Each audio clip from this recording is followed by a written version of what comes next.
All right, all right, all right, all right.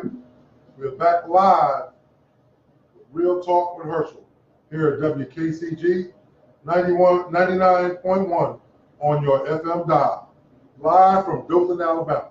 Now, the views expressed today on this show are mine and those of my guests alone, and do not necessarily reflect those of WKCG or the Tops Society.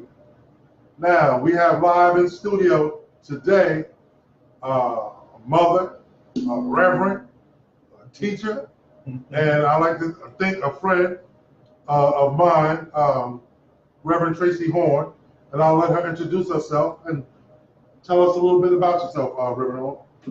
Morning. First of all, I would like to just thank Brother Herschel for allowing me to come on the talk show this morning. And my name is Tracy Horne, Reverend Tracy Horne. I'm a member of Hines Chapel AME Church out of Dothan, Alabama, where my husband is the pastor, none other than Reverend Paul Horne. I'm a mother, as Brother Herschel said. I'm a mother of 3, grandmother of 2, and I also work in the educational system and in the education field. I'm an administrator.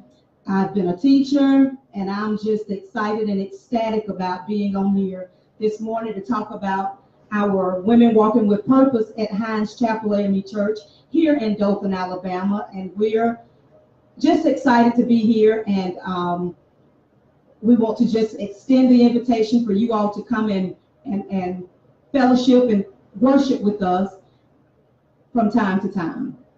All right, all right. Now that's Reverend Tracy Horne. And again, her group is called Women Walking with Purpose. Women Walking with Purpose. So what's the purpose, Reverend Tracy?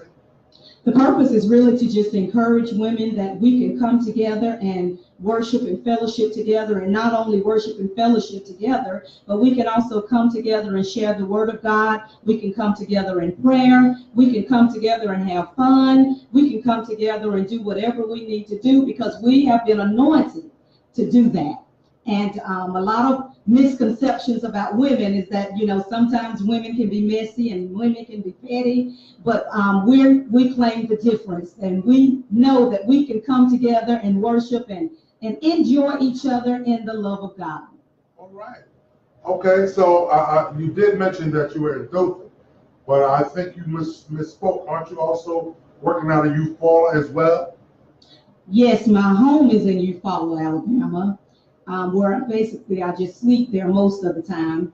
But with our fellowship, we also extend the fellowship in different areas of our communities. We extended it outside of Hines Chapel in Dothan, Alabama, where we go to the Women's CEO Allowance every quarter, and we fellowship together and just enjoy each other and have fun together. We also meet in Eufaula, Alabama at the Hampton Inn every quarter, where we fellowship together and come on one accord and just learn how to enjoy each other. And it's non-profit. We don't ask for money. It's a ministry that was birthed through a passion of getting women together and uniting women for one cause and one cause alone, to show our love towards other women in the love of God. So it's no cost to you. When you come, you'll get a chance to fellowship with us. You'll get a chance to eat with us, and you'll get a chance to meet new women. So on April the 22nd, 2019, here in Dothan, Alabama, we will be at the Women's CEO Allowance. So women ministry groups, church women, women that don't go to church, you are more than welcome to come and fellowship with us. Also, we will be in the city of Dothan, Alabama, July the 15th, where you can also come to Women's CEO Allowance and meet with us and fellowship with us at 6:30 p.m. And you have an address for those? You have an address for, is it a hotel? Or It's on Hetland. It's on Hetland Avenue. Okay, well, what we'll do is we'll make sure we get it up on our Facebook and get your information out. Now, you said you're a nonprofit and you work with anyone. How can women in the area contact you? Or do they need to come to the church? Or is there an outreach that you do? Or is it just these quarterly meetings that you have and you want them to come? We have our quarterly meetings, but of course our churches, our church doors are open each and every Sunday and Wednesday night. You're more than welcome to come fellowship with us there as well. But you can also message me on Facebook. You can become a friend of mine on Facebook and really just connect through Facebook media that we can get together, and I can invite you and you can come and fellowship with us and we can have a good time together. Okay, and you say you just, your outreach is based in love, the same thing we do in our show. Now, you're warm, it is warm in there. Do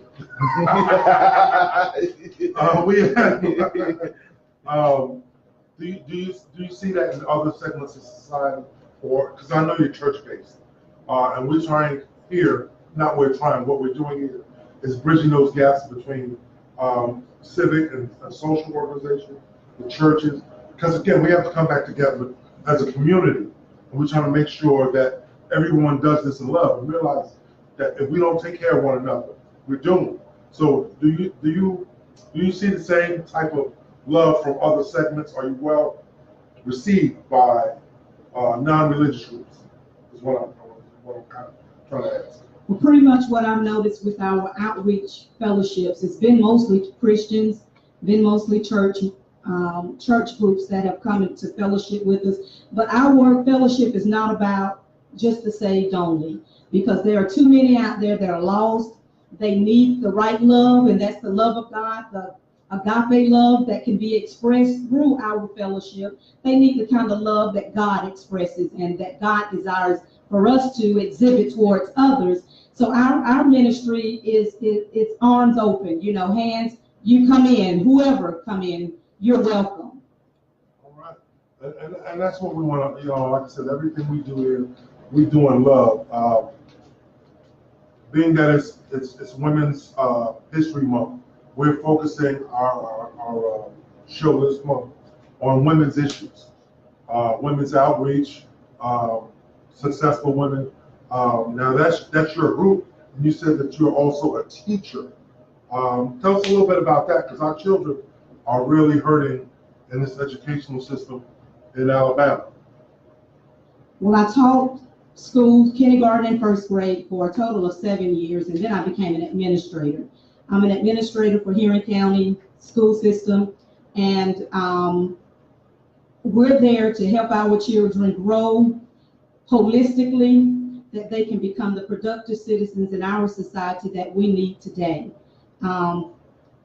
So anyone that's in the educational field, I'm sure you have the same sentiments and the same focus and the same vision.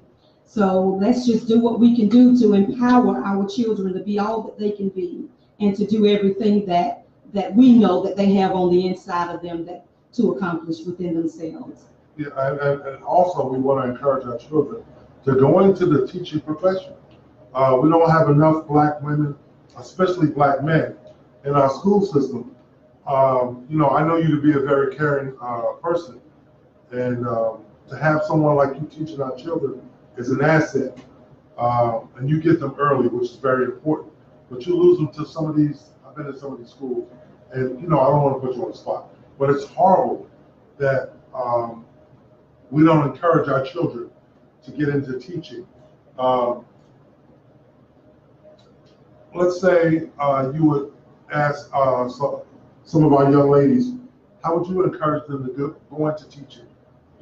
What's the process and things like that? Because sometimes people don't think it's attainable. But if you have a passion for your people, just trying to help out in any point of the everybody can't be Reverend Tracy, but they might be able to be Miss Tracy the teacher. So how would you encourage young ladies to maybe go into, some of our young ladies to go into teaching, to have an affinity for children? Well, first of all, I don't want to sound discouraging, but I would first start off with just making sure that it is a passion of yours, because being able to teach is more than just going into the classroom every day. You have to have the loving attitude. You have to have the love to be able to nurture the children as well as teach them, and to be able to deal with them on a holistic way, So just make sure, first of all, that it's a passion of yours, and then also reaching out to the different college institutions just to find out what it takes to become a teacher. Find out what your passion is. If your passion is elementary, just inquire on from the institutions what field you can go into in the lower grades. If it's secondary, find out the different curriculum areas you can go into. But just make sure, first of all, that it's a love and a passion that you have to be able to educate children, because nowadays there are too many that's in the educational field, and you know, as an administrator, we can tell right off, you know, when we walk in their classrooms, if they're there truly for the children, or if they're just there just to be there. And administrators, I encourage you, if they're there just to be there, you know, you may want to encourage them to do something different. Okay, what type of challenges do you face as an administrator? And this Alabama, I'm not from here, so I'm gonna say it the way I say it. Alabama's at the bottom of everything, especially education, and it's a shame. And it's not because there aren't people willing to teach, or that there aren't good teachers out there, because you're the second teacher that I on. But as an administrator, what kind of challenges do you face every day within the system? You know, as much as you can talk about without, you know. Well, some challenges that we deal with, we know the children do not get the support that they need from home. Okay. Some of them don't, I'm not saying all of them, but some of them don't get the support that they have at home. So that's one of our challenges, not getting enough parental support sometimes. And then, you know, not being able to excel in different areas that we can excel in. Sometimes that's an issue for African Americans in education. But I believe that whatever God has for me is for me. Whatever God has for you is for you. And can anybody stop what God has for you? So I just encourage all educators to just strive to be all that you can be, and don't let anybody limit you or put boundaries on you. Go out and do what God has commissioned you to do. So you bounce back and forth. Your teaching helps you with your ministry, and your ministry helps you with your teaching. Yes. Okay. Yes. Because being that you go back and forth, I'm just laying this all out so people understand. You know, you don't have to do one or the other. One should affect the other, is what you're saying. So you take the love that you have and that you're taught and that you teach it in church, and you take the same thing and take it to school. And you need the parents, because this has been a reoccurring thing. Parents have to step up. These teachers can't, the teacher's job is not to rear the children, but it's to help the parent raise the child, you know, educate the child. So parents have to be more involved. And again, it's a reoccurring thing that I've heard from teachers and administrators. You know, we parents have to do better. I always say we, because whether it's my child or not, I'm part of the problem or a part of the solution. Just before you came in, I was saying that with all the men that are incarcerated or dead, you know, black men that are being taken out of our community, the ones that are left have to step up and do double duty. We have to. We can't be about me. It has to be about us. We have to help our teachers. We have to be participatory when it comes to the PTO and getting our teachers paid properly. I'm not even gonna ask you about that because I know what Alabama's like. I don't want to, you know. And if I may, that's a pretty major issue into why a lot of people don't go into the teaching field, is because it's being underpaid right now. We are currently experiencing strikes that affects a lot of, you know, solidarity, everyone. Yeah. So, you know, like I said, you know, it's so what unique needs does a women ministry serve? By not having, you know, because they're a men's group there. What's the big difference between having a segregated group of just women as opposed to like a church, a ministry with everyone? Just tell us, you know, what special needs you serve and why it's important.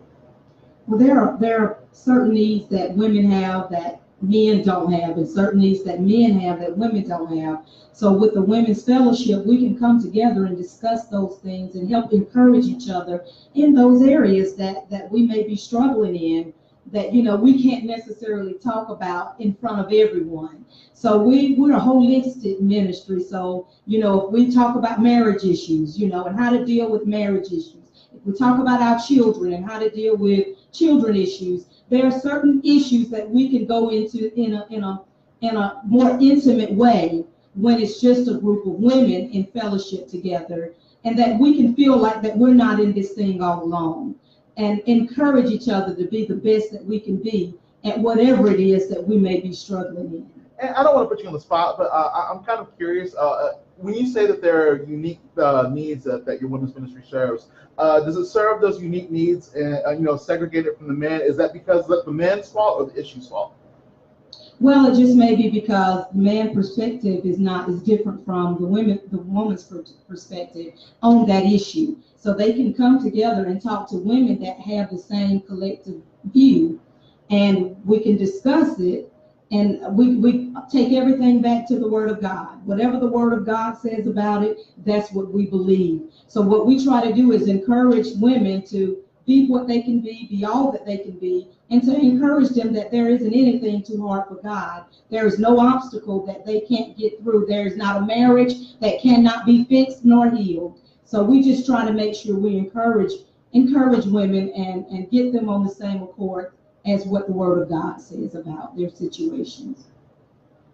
All right.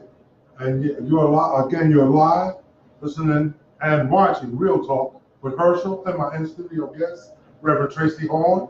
As usual, the face that you don't see is my producer, Antoine the Brain. He helps keep me straight here. And we're live on the spot, WKCG 99.1 on your FM dial here in the lovely Dothan, Alabama. We're going to take a little break here and come back with Reverend Tracy and get her final word on some more issues. Thank you.